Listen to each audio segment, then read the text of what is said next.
ఓం శ్రీ గురుభ్యో నమః. యశోదమ్మ దుడుకు బాలుడైనటువంటి కృష్ణ పరమాత్మను ఏదో ఒక విధంగా పరిగెత్తి పట్టుకుందట. పట్టుకొని ఒక రోటికి కట్టివేసింది. ఎవరిని కట్టివేసింది? శ్రీకృష్ణుని. ఎవరు? వాళ్ళమ్మ యశోదమ్మ. కృష్ణుడు అంటే అందరి ఇళ్ళల్లో వెన్న తినేవాడు, అందరికీ సంతోషాన్ని ఇచ్చేవాడు, అందరితో గలగలగల మాట్లాడేటటువంటి వాడు. అలాంటి కృష్ణుడు వాళ్ళమ్మ రోటికి కట్టేసిందని ఆనందపడుతున్నాడంట, బాధపడలేదంట. ఆశ్చర్యపోతున్నాడు. మృదుగా బ్రహ్మాండంగా తిలకం దిద్దుకొని అందంగా మెరిసిపోతున్నాడు కృష్ణుడు.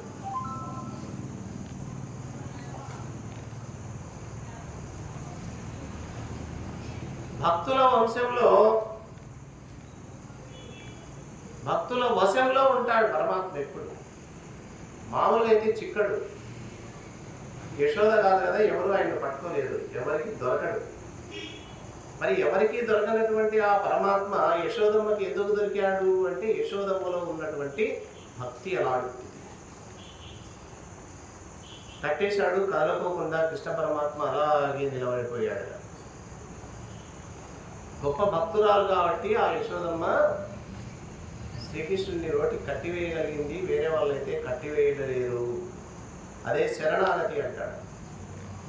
చిక్కడు సిరి కౌగిటిలో చిక్కడు సనకాది యోగి చిత్తాబ్జములన్ చిక్కడు శృతిలతి కావలి చిక్కెనతడు లీలం తల్లి చేతన్ రోలన్. ఆ గోపాల బాలుడు, ఆ శ్రీ మహావిష్ణువు లక్ష్మీదేవి కౌగిట్లో కూడా చిక్కలేదంట. మరి ఇక్కడ యశోదమ్మకు చిక్కాడు. బ్రహ్మ మానస పుత్రులైనటువంటి సనక సనందాది మహర్షులకు కూడా ఆ మహర్షుల హృదయాల్లో బంధించాలనుకున్నారు పరమాత్మను, కానీ ఆ హృదయాలకు కూడా చిక్కలేదు. సనక సనందాది మహర్షులు ఎల్లప్పుడూ పరమాత్మను తన హృదయంలో దాచుకోవాలి, బంధించాలని ప్రయత్నం చేశారు, చిక్కలేదంట. లక్ష్మీదేవి తన కౌగిట్లో బంధించాలనుకుంటుందట శ్రీ మహావిష్ణువు, కానీ చిక్కడంట. ఉపనిషత్ ఋషులు ఉపనిషత్తులతో చిక్కించుకోవాలని చూస్తారు, కానీ ఆ ఉపనిషత్ ఋషులకు ఆ ఉపనిషత్తులకు కూడా కృష్ణ పరమాత్మ చిక్కలేదంట. అయితే లీలగా అవలీలగా యశోద చేతిలో చిక్కి రోటికి కట్టివేయబడ్డాడట. ఇక్కడ కారణమేమి? ఒక భక్తి. అందుకే భక్తి మార్గం చాలా మంచిది. భక్త సులభుడు పరమాత్మ. భక్తులకు సులభంగా లొంగిపోతాడట, ఇంకెవరికి లొంగడైనా. అందుకే భక్తి అనేది ఖచ్చితంగా ఉండాలి. సరే, చిక్కాడు. రోటికి కట్టడానికి శ్రీకృష్ణుని నడుము చుట్టూ ఒక తాడు కట్టాలనుకున్నది. చుట్టేసింది. 2 అంగుళాలు తక్కువ ఉంది. ఏంది తాడు కట్టడానికి? నడుముకు కట్టాలి కదా, రోడ్డుకి ఆయన నడుముకు కట్టాలి పారిపోకుండా. 2 అంగుళాలు తాడు తక్కువైందట. ఇంకొక తాడు తెచ్చి ముడేసింది. అప్పుడు 2 అంగుళాలు తక్కువైంది. ఇంకొక తాడు తెచ్చి ముడేసింది. అప్పటికీ 2 అంగుళాలు తక్కువైంది. ఆశ్చర్యపోతుంది, ఏంటి ఎన్ని తాళ్ళు తెచ్చి కట్టేసినా ఇంకా 2 అంగుళాలు తక్కువ వస్తుంది, 2 అంగుళాలు తక్కువ వస్తుంది. ఇంట్లో ఉన్న తాళ్ళన్నీ తెచ్చి ముడేసింది యశోదమ్మ. అయినా కూడా వెళ్తే పూర్తి కాలేదు. ఎందుకు? 3 జగములు దాగి ఉన్నటువంటి ఆ బొజ్జ చిన్నదా? జగములు దాగి ఉన్నటువంటి దాచుకున్నటువంటి లోపల ఉన్నటువంటి ఆ బొజ్జకు ఈ బాహ్యమైనటువంటి తాళ్ళు ఎంత సరిపోతాయి? సరిపో. మొత్తం ఇల్లంతా శోధించి ఎక్కడెక్కడ తాళ్ళు ఉన్నాయో తెస్తుంది, ముడివేస్తుంది, తక్కువ వస్తుంది. చెమటలు పోసాయి అమ్మకి. బయట కొంగు జారిపోయింది, కుప్పంతా వదిలేయి ఆమె ధరించినటువంటి పూలన్నీ రాలి పడిపోతున్నాయి. కట్టడానికి శక్యమే కాకుండా ఉన్నటువంటి ఆయన్ను పట్టుదలతో ఏది ఏమైనా కట్టాలని ప్రయత్నం చేస్తుందే దాన్ని మెచ్చుకున్నాడంట కృష్ణుడు. మా అమ్మ పట్టుదల ఎంత గొప్పది, జాలి పడ్డాడు. ఇంకా అమ్మని ఇంతకంటే ఎక్కువ కష్టపడితే బాగుండదు, ఇక ఎట్లా పట్ట సరిపుచ్చాలనుకున్నాడట. బంధ విమోచనుడీసుడు బంధింపపెనంగు జనని పాటోర్చి సుహృద్బంధుడు కావున జనని బంధమున కట్టుబడియ పాటించి నృపా. ఓ రాజా, అందరికీ బంధాలుంటే బంధాలను తొలగించేటటువంటి వాడు ఆ పరమాత్మ. మానవులకు భవబంధం అనేది పెద్ద బంధం, ఇందాక చెప్పుకున్నాం. ఆ భవబంధ విమోచనం చేసేటటువంటి వాడు పరమాత్మ. అలాంటి భగవంతుడు చిన్ని కృష్ణుడిగా ఇక్కడ జన్మించి తల్లి పడే పాటలు చూడలేక, యశోదమ్మ కష్టాన్ని చూడలేక, ఇక ఆమెకు ఎక్కువ ప్రయాస కలిగించకూడదని చెప్పి ఆమె కట్టినటువంటి తాటికి కట్టుబడిపోయాడట పరమాత్మ. అంటే సరిపోయింది తాడు కట్టడానికి. ఎందుకంటే ఆత్మబంధువు కదా ఆయన, అందరికీ బంధువు. భగవంతుడు అంటే నీకో నాకో ఒక్కరికో కాదు, అందరికీ బంధువు. సకల ప్రాణులకు, సకల జీవులకు దగ్గరి బంధువు, ఆత్మ బంధువు, సమీప బంధువు ఎవరంటే దేవుడే. అయితే మనం ఏం చేస్తున్నాం? అంత దగ్గరైన బంధువుకు చెప్పం, అంత దగ్గరైన బంధువును యాచించం, ఆయన్ను వేడుకోం, ఆయన్ను ప్రార్థించం, ఆయన గురించి ఉన్నాడని గుర్తు కూడా మనకు రావచ్చు. కాబట్టి ఏ కష్టం వచ్చినా, ఏ నష్టం వచ్చినా, ఏ బాధ కలిగినా అందరికంటే దగ్గరగా ఉన్నటువంటి బంధువు ఎవరంటే ఆత్మబంధువు, లోపల ఉన్న భగవంతుడే. ఇంకా వేరే వాళ్ళకి చెప్పాలంటే పక్కింట్లోకో లేకపోతే ఫోనో ఏదో తీసుకోవాలి, ఈయనకు అవసరం లే, డైరెక్ట్ నీ అంతకు నువ్వు చెప్పుకోవచ్చు. స్వామి లోపల ఉన్నావు కదా, లోపల ఉన్నాడు, బయట ఉన్నాడు, వెనకలు ఉన్నాడు, ముందర ఉన్నాడు, పైన ఉన్నాడు, కింద ఉన్నాడు, అంతటా ఉన్నాడు. మరి అలాంటి భగవంతుడికి ఒక్క సెకండ్లో నీకు వచ్చిన ఆపద వెంటనే ఆయనకు చెప్పాలి, స్వామి ఇది వచ్చింది, ఏం చేయమంటావు? సంగడి తిరిగెడు శంభుడు నంగాశ్రయమైన సిరియు ఆత్మజుడై ముప్పొంగెడు పద్మజుడును గోపాంగన క్రియ కరుణవడయన కిలేశ్వరు చేను. శంభుడు సంగడి తిరిగెడు శంభుడట. ఈ శ్రీ మహావిష్ణువుకు ప్రియమైన మిత్రుడిగా మెలిగేవాడట ఆ శంభుడు, ఆ శివుడు. విష్ణువుకు శివుడు ఎవరు? ప్రియమైన మిత్రుడు. శివుడు స్నేహంగా ఉంటూ స్నేహితునిగా మెలిగేటటువంటి వాడు. ఆయనకు కానీ శివునికి కానీ లొంగడంట. అంత మిత్రుడే శివుడు, కానీ శివునికి కూడా లొంగడు. ఎవరు? శ్రీ మహావిష్ణువు. ఆ శివుడు కూడా పట్టుకోవాలంటే కష్టమేనంట. ఎవరిని? శ్రీ మహావిష్ణువు. మరి మిత్రుడే కాదా? ప్రియమిత్రుడైన శివుడు కూడా పట్టుకోవడానికి దొరకడంట. ఇక భార్యామని ఉన్నది సగభాగం.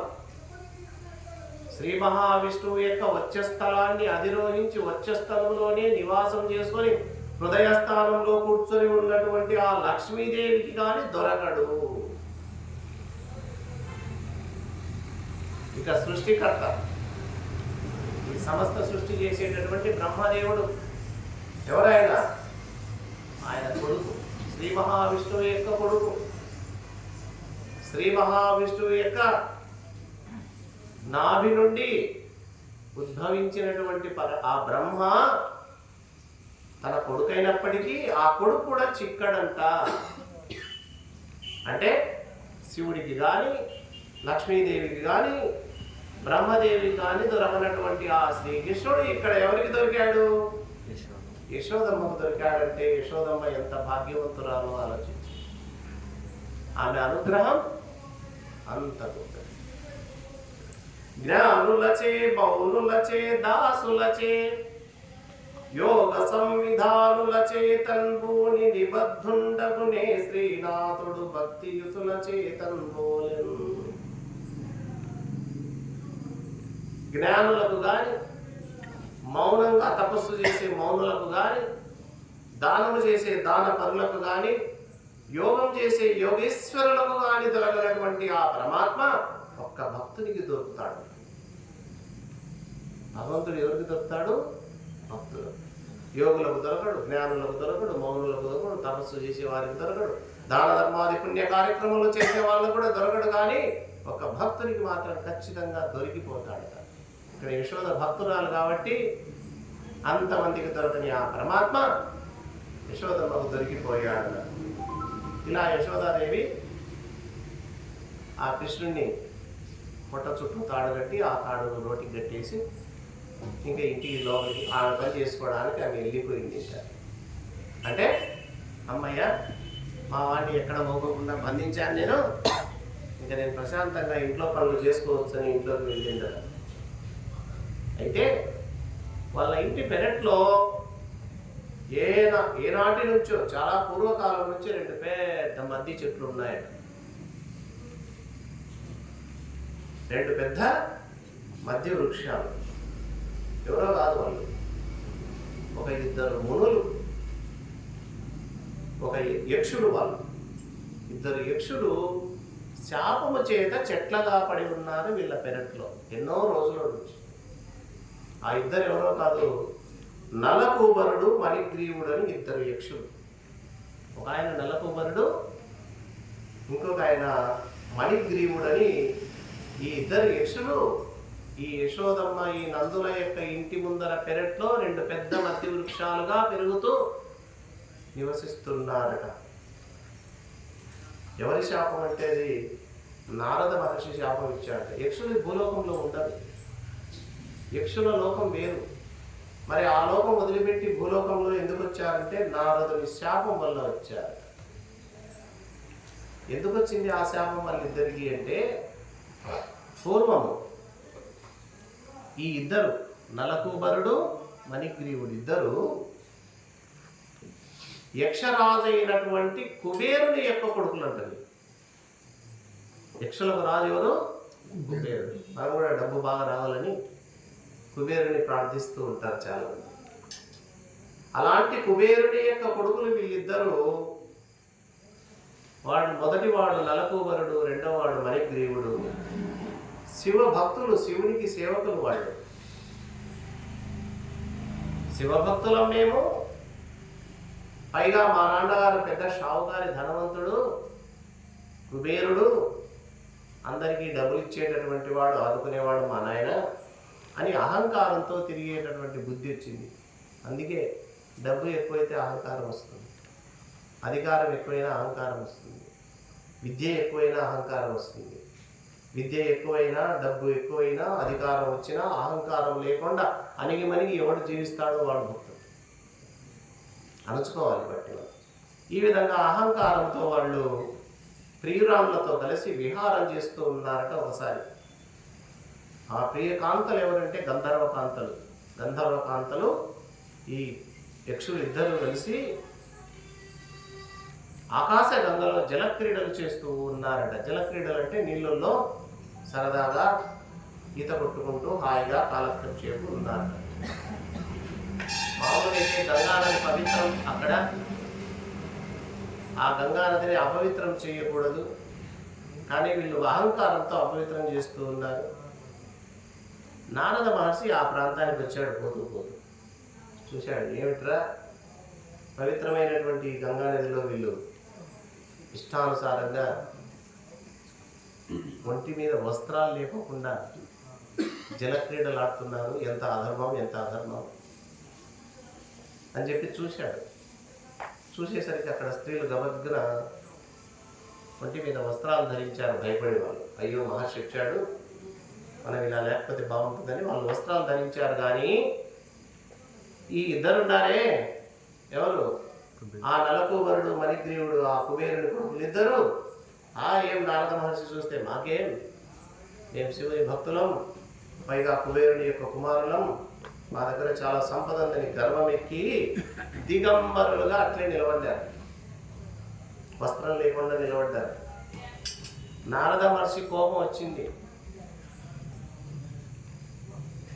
కోపం వచ్చిందట. కోపం వచ్చి ఒక మాట అన్నాడు వాళ్ళతో. ఏమన్నాడంటే, సంపన్నుండరు కానలేడు తనువున్ సంసారమున్నమ్మి హింసింపంజూచు దరిద్రుడెత్తువడి శుష్కీభూతుడై చిక్కి హింసింపడు అంజులనాత్మకున్ సములుగా చింతించునట్టౌటన్ తత్సంపన్నాంధున కంజనంబు వినుమి దారిద్ర్యము హింపగన్. ధనవంతుడు ఎవరిని లెక్క చేయడు అని చెప్పాడు నారద మహర్షి ఇక్కడ. ధర్మాన్ని, శరీరాన్ని, సంసారాన్ని నమ్ముకున్న ఇతరులను ఎప్పుడు హింసించాలనే చూస్తాడట. ఇక దరిద్రుడు దరిద్రంలో ఉన్న, అష్ట కష్టాలు అనుభవిస్తున్నా ఎవరిని నొప్పించడు, ఎవరిని హింసించడు. ఇది లోకంలో జరుగుతున్నటువంటి రీతి. మదాంతులైనటువంటి వీళ్లకు సంపద ఉండకూడదు, ఈ ఇద్దరికి వీళ్ళకు దారిద్ర్యమే నిజమైనటువంటి శిక్ష అని భావించి ఏదో విధంగా వీళ్ళ అహంకారాన్ని అంచాలి, వీళ్ళ గర్వాన్ని అంచాలని చెప్పి వీళ్ళ కొవ్వు అణచాలి, తర్వాత వీళ్ళు మనసు మారి సత్పురుషులుగా మారాలి అని చెప్పి ఏమంటున్నాడు, శాపం పెడుతున్నాడట. కోరి ఐశ్వర్య పదంతో కొట్టుకొని పోతున్నారు మీరు, మద్ది చెట్టుగా భూలోకంలో పడి 100 దివ్య సంవత్సరాలు జీవించుదురుగాక అన్నాడు శాపం పెట్టేసి. ఈ నలకూబరుడికి మణిగ్రీవునికి ఇద్దరికి శాపం. ఏం శాపం? 100 దివ్య సంవత్సరాలు భూలోకంలో మద్ది చెట్లుగా జీవించండి అని. మనిషిగా రాదు, చెట్ల మాత్రం. ఇక్కడ ఉన్నాయి చెట్లు చూడండి, అవి ప్రాణులే, మనం ప్రాణులే. వాటికి మనకు తేడా చూడండి ఎంత. వెంటనే మొక్కున్నారు, మహర్షి 100 దివ్య సంవత్సరాలు భూలోకంలో మధ్య చెట్లుగా మేము జీవించాలని శాపం పెట్టారు, మాకు శాప విమోచన సెలవు ఇవ్వండి అని అడుక్కున్నారు, వేడారు. అప్పుడు అన్నాడట, శ్రీ మహావిష్ణువు భూలోకంలో నందనందనుడిగా జన్మిస్తాడు. అప్పుడు ఆ నందనందనుడి పాదాలను తగిలి ఆయన పాదస్పర్శ ఏ రోజు మీకు జరుగుతుందో ఆ రోజు మీకు శాప విమోచన జరుగుతుంది, అంతవరకు అనుభవించండి. అలా నలకూబర మణిగ్రీవులకు నారద మహర్షి శాపం వల్ల భూలోకంలో, అది కూడా నంద యశోదాదుల ఇంటిలో పెరట్లో 2 పెద్ద మధ్య వృక్షాలుగా పడి ఉన్నారు. చూశాడు వాటి వైపు కృష్ణుడు. ఏ కృష్ణుడు? చిన్ని కృష్ణుడు. ఏ స్థితిలో ఉన్నాడు? అమ్మ ఏం చేసింది? కట్టేసింది రోటికి. తాళ్ళ చేత తల్లి ద్వారా రోటికి కట్టబడినటువంటి చిన్ని కృష్ణుడు, ఆయన దృష్టి దేళ్ళ మీద పడింది, నేరుగా ఈ 2 పెద్ద మధ్య వృక్షాల మీద పడింది. పడుతుంది టైం వచ్చినప్పుడు. ఇన్నాళ్ళు ఎదురు చూశారు కదా 100 సంవత్సరాలు, ఇంకా వారికి శాప విమోచనం కావాలి కదా. నారద మహర్షి చెప్పాడు కదా శాప విమోచన మార్గం.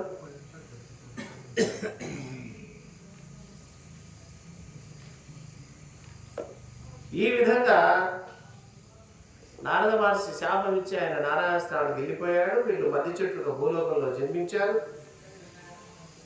ఆ మధ్య చెట్లను శ్రీకృష్ణ పరమాత్మ చూశాడు. చూసి అనుకున్నాడు, ఓహో ఈ 2 మధ్య చెట్లను నేను కూల్చాలి, వారికి శాప విమోచన కలిగించాలని అనుకున్నాడు. వెంటనే ఏమాత్రం ఆలస్యం చేయకుండా అమ్మ కట్టేసినటువంటి రోటిని ఈడ్చుకుంటూ పోతున్నాడు చిన్న పిల్లోడు. చూడండి, కదలకుండా రోటి కట్టేసి ఇన్ని ఉంటాడని ఆమె అనుకుంటే ఆ రోటిని కూడా ఈడ్చుకుంటూ వెళ్ళాడట. అలా ఈడ్చుకుంటూ వెళ్తుంటే ఆ రోలు నిలువుగా ఉన్నటువంటి రోలు అడ్డం తిరిగింది. అడ్డం తిరగాలి, నిలువుగా ఈడ్చుకుంటూ పోలేదు. ఆయన అలా అనేసరికి ఆ రోలు ఇట్లా పడుకుంది, అడ్డం తిరిగింది. ఆ రోలు ఈడ్చుకుంటూ పోయాడు. బాలుడు రోలడ్డము దివమూలంబులు వెకలి విటపములు విరిగి మహాభీలధ్వని కూలెను శాపాలస్య విభజ్జనములు యమలార్జునముల్. రోలు అడ్డం తిప్పి అలా లాగితే ఆ 2 చెట్ల మధ్య దూరి ఆయన పోతుంటే రోలు వెనకబడి పోయి ఇలా పోయేసరికి ఇక్కడ ఒక చెట్టు అడ్డపడింది. అలా లాగేశాడు. లాగేసరికి వ్రేళ్లతో సహా అంత పెద్ద మధ్య వృక్షాలు విరిగి పెళ్ళ పెళ్ళ పెళ్ళ శబ్దం చేస్తూ కింద పడ్డాయి. అంత పెద్ద మధ్యమాలు చాలా పాతవి వ్రేళ్లతో సహా విరిగి పడేసరికి విపరీతమైన శబ్దం వచ్చింది.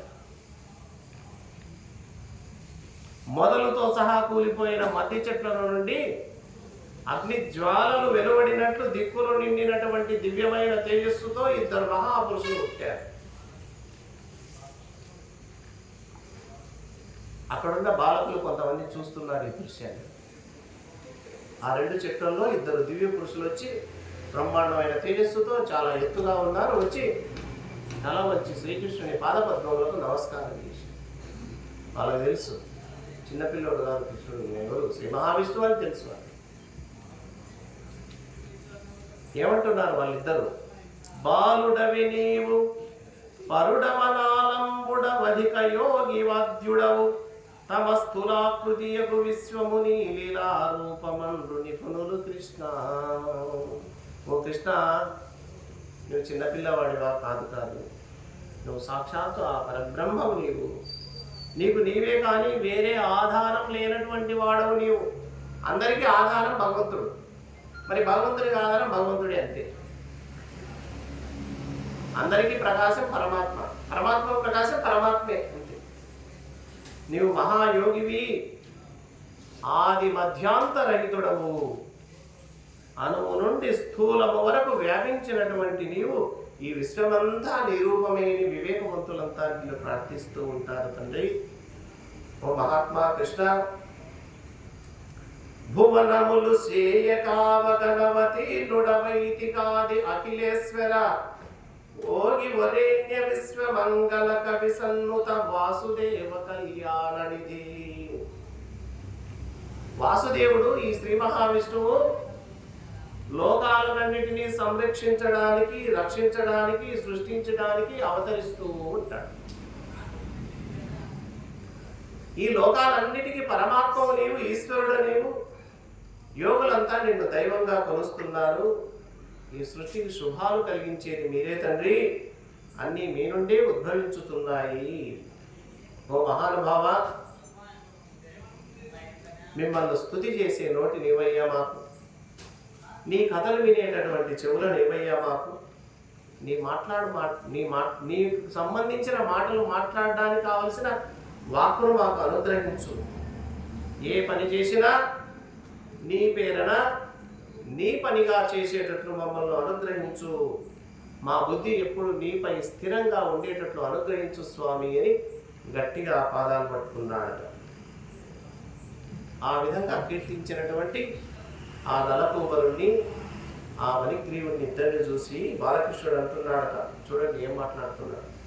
తమ తమ ధర్మము తప్పక సములైనను నమ్మి తిరుగు సభ్యులకును బంధములను చూడ విరియును కమలాప్తుడు వడల విరియు ఘనతమవు క్రియన్. ఎవరెవరి ధర్మాన్ని వాళ్ళు నిర్వహిస్తూ, అందరి పట్ల సమానంగా ప్రవర్తిస్తూ, నన్ను నమ్ముకొని ఎవరైతే జీవిస్తున్నారో వాళ్ళే సజ్జనులు. అటువంటి వారికి నా దయ ఎప్పటికీ ఉంటుంది, నా అనుగ్రహం ఎప్పటికీ ఉంటుంది. సూర్యుడు ఉదయిస్తే చీకటి ఎంత ఎలా వెంటనే వెళ్ళిపోతుందో, అలాగా నా అనుగ్రహం లభించిన వెంటనే వాళ్ళకు జ్ఞానోదయం అవుతుంది, మోక్షం కూడా లభిస్తుంది. మీకు కూడా అదృష్టం వచ్చింది. ఇప్పుడు నారద మహర్షి శాపం వేయకపోతే మీరు నన్ను చూడలేరు, నన్ను తలవలేరు, ఈ స్థితికి రాలేరు. ఆ నారద మహర్షి శాపవశాత్తు మీకు ఈ సద్బుద్ధి కలిగింది.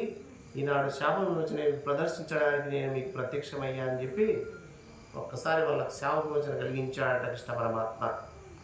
ఈ రోజు నుంచి మీకు శాపం తొలగిపోయింది. ఇన్నాళ్ళు నిద్రలో ఉన్నారు మీరు.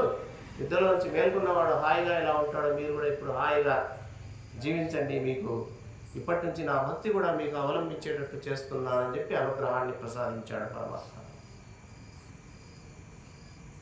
ఇక ఇక్కడ వాళ్ళకేమో శాప విమోచన చేశాడు. ఆ రెండు మధ్య వృక్షాలు కూలితే బ్రహ్మాండమైన పెద్ద శబ్దం వచ్చిందని చెప్పుకున్నాం. ఆ శబ్దాన్ని విని లోపల నుంచి యశోదమ్మ పరిగెత్తుకుంటూ వచ్చింది. అక్కడ ఉన్నటువంటి గోపాలకులు, గోపికలు అందరూ పరిగెత్తుకుంటూ వచ్చారు. ఈ పాదపములు కూలంగ ఈ పాపడులు కలమున ఇటు బద్ధుండై ఏ పగిది ప్రతికే కంటిరే వాపోవడు విరవడెట్టివాడో ఇతడు అయ్యో. ఇంత మహారవముతో శబ్దంచే చెట్లు కూలబడిపోయాయి రెండు. రోడ్డు కట్టివేయబడ్డ పిల్లవాడు రోడ్డు కట్టివేయబడే ఉన్నాడు. ఇంత పెద్ద చెట్లు పడుతుంటే ఆ శబ్దానికి ఆ చెట్లు మీద పడలేదు. ఎలా బతికాడు ఈ పిల్లవాడు, ఎలా బ్రతికి ఉన్నాడో చూశారా ఎంత ఆశ్చర్యం. ఏడవను కూడా ఏడవలేదు ఈ చిన్ని బాలుడు. ఏ భయం లేకుండా బెదురు లేకోకుండా ఇలా గట్టిగా నిలబడ్డాడే. ఎలాంటి పిల్లవాడమ్మా వీడు అని అందరూ ముక్కున వేలేసుకొని ఆశ్చర్యపోతూ చూస్తున్నారు. ఇంకా కొంతమంది అంటున్నారు, ఏమంటున్నారు, పిడుగు పడదు కాక పెనుగాలి విసరదు ఖండితంబుల గుట కానరాదు బాలుడితడు వట్టి పడత్రోయ జాలడు తరువులేల పూలె ధరణి మీద. పిడుగు పడిందా? లేదు. ఏమైనా పెద్ద గాలులు వీసాయా? వీచలేదు. పోనీ ఎవరైనా నరికారా ఈ వృక్షాలను? ఆ నరికిన దాఖలాలే సూచనలే ఇక్కడ కనిపించడం లేదు. వ్రేళ్లతో సహా ఇంత పెద్ద వృక్షాలు పెద్ద శబ్దం చేసుకుంటే పలపల విరిగి పడ్డాయంటే ఇది చాలా ఆశ్చర్యంగా ఉంది. ఇక్కడ ఉన్నది ఒక్కడే కదా. ఎవరున్నారు అక్కడ? ఒక్క బాలకృష్ణుడు మాత్రమే ఉన్నాడు. ఇంత చిన్ని కృష్ణుడు, ఆయన కట్టు అలానే ఉంది, ఊడవీకలేదు.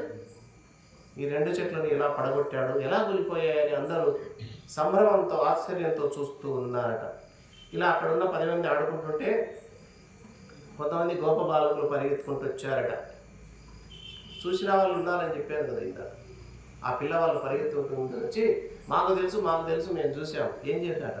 నందుని కొమరుడు వినుడి సందునమును దోరి రోలు సరి అడ్డముగా ముందడి కీడ్చిన మద్దులు క్రందు కొనంగూలే జనుల కంటి విరువురన్. ఆ పిల్లలు అబద్ధం చెప్పాలని ఇదే చెప్తున్నారు. అయ్యా నందుని కుమారుడు యశోదా కుమారుడైన ఈ చిన్ని కృష్ణుడు ఆ రెండు చెట్ల సందులో నుండి ముందు తాను దూరి బయటికి పోయాడు. ఆ తర్వాత రోలు అడ్డంగా తిరిగి ఆ రోలును లాగడం వల్ల ఈ రెండు పెద్ద మద్ది చెట్లు పెలపెలమని శబ్దం చేసుకుంటూ విరిగాయి, మేము కళ్ళతో చూసాము అని ఉన్న విషయాన్ని వాళ్ళు చెప్పారట. అయితే ఆ విరిగిన తర్వాత ఈ రెండు మద్ది చెట్ల నుండి 2 మహాపురుషులు పుట్టారు, వాళ్ళను కూడా మేము చూసాము అని చెప్పగా కొంతమంది ఏమనుకుంటున్నారు, ఈ పిల్లవాళ్ళు ఏదో ఊహించుకొని చెప్తున్నారేమో, అబద్ధాలు ఆడుతున్నారేమో. మరి వీళ్ళు చూడలేదు కదా. ఆ 2 మహాపురుషులు వచ్చారన్నారు. ఆ 2 మహాపురుషులు వీళ్ళకి ఎవరికి కనపడలేదు, ఆ పిల్లలకు కనపడింది. ఇంత పెద్ద రోజును ఇంత చిన్న పిల్లవాడు కృష్ణుడు ఈడ్చాడా? ఆ రోజులు అడ్డంగా దిప్పి ఈడిస్తే ఈ మధ్య చెట్లు వేళ్లతో సహా కూలి కింద పడతాయా? ఏమిటి ఆశ్చర్యంగా ఉంది అని చెప్పి అందరూ కృష్ణుడి వైపు చూశారట. కృష్ణుడి వైపు చూస్తే కృష్ణుడు ఎలా ఉన్నాడట? పాడున్మందుని భంగి గోపవని తల్పాని ధ్వనుల్ సేయగా నాడున్ చంద్రము కైవడిన్ పరవశుండై హస్తముల్ త్రిప్పుచున్ చూడన్నేరని వాని భంగి చెనులన్ చూచున్ నగున్ బాలురన్ కూడున్ పెద్దల పంపు సేయ జనుండావున్ మట్టి చిట్టాడుచున్. అమాయకంగా అమాయక ముఖం పెట్టుకొని ఉన్నాడట కృష్ణుడు. ఏమి ఎరగనట్టు నిలబడ్డాడు. కాసేపు పాటలు పాడాడట. వచ్చినటువంటి ఆ గోప వనితలతో చేతులు పట్టుకొని లయబద్ధంగా వాళ్ళను ఆడించుకుంటూ ఆడుతూ ఉన్నాడట. చేతులు తిప్పుతూ అందరూ ఆనందపడేటట్టు నాట్యం చేస్తూ ఉన్నాడు. చూడమంటే ఏమో తెలియని వాని వలె నటిస్తూ అందరి వైపు చూస్తాడట, నవ్వుతాడట. తోడి పిల్లలను పిలిచిపోయి ఆడుకుందాం అని గంతులు వేస్తాడట. పెద్దవారు ఏదన్నా చెప్తే బుద్ధివంతుల్లాగా తల వంచి సరేలే అంటాడట. తలంచాట దాక్కుంటున్నాడట, మట్టితో ఆటలాడుకుంటూ ఉన్నాడట. అంటే చూసే వాళ్ళ దృష్టిలో అమాయకునిలా నటిస్తూ ఇలాంటి పెద్ద పెద్ద కార్యాలను చేస్తూ శ్రీకృష్ణ పరమాత్మ అలా ఉంటే యశోదమ్మ వచ్చింది దగ్గరికి. ఏం జరిగిందో ఏమో, ఆ చెట్లు కూలితే కూలిపోని నా పిల్లవాడు హాయిగా సురక్షితంగా ఏ దెబ్బ లేకోకుండా ఏ ఏడుపు లేకోకుండా బయటపడ్డా అని చెప్పి ఆ పిల్లవాడిని ఎత్తుకొని ఇంట్లోకి తీసుకెళ్ళి ఆ పిల్లవాడికి కడుపారా పాలు త్రావి ఆ చిన్ని కృష్ణుని యొక్క వీపంతా నిగురుతూ నేర్పుగా ఆయన యొక్క ముంగురులు సవరించుకుంటూ అల్లారు ముద్దుగా చూసుకుంటూ ఆమె పిల్లవాడిని పెంచుతూ వచ్చిందట. ఇది శ్రీకృష్ణ పరమాత్మ చేసినటువంటి లీలల్లో ఒక అద్భుతమైన లీల గురించి ఈరోజు తెలుసుకుందాం. వచ్చే వారం మళ్ళీ కలుసుకుందాం. హరి ఓం తత్సత్.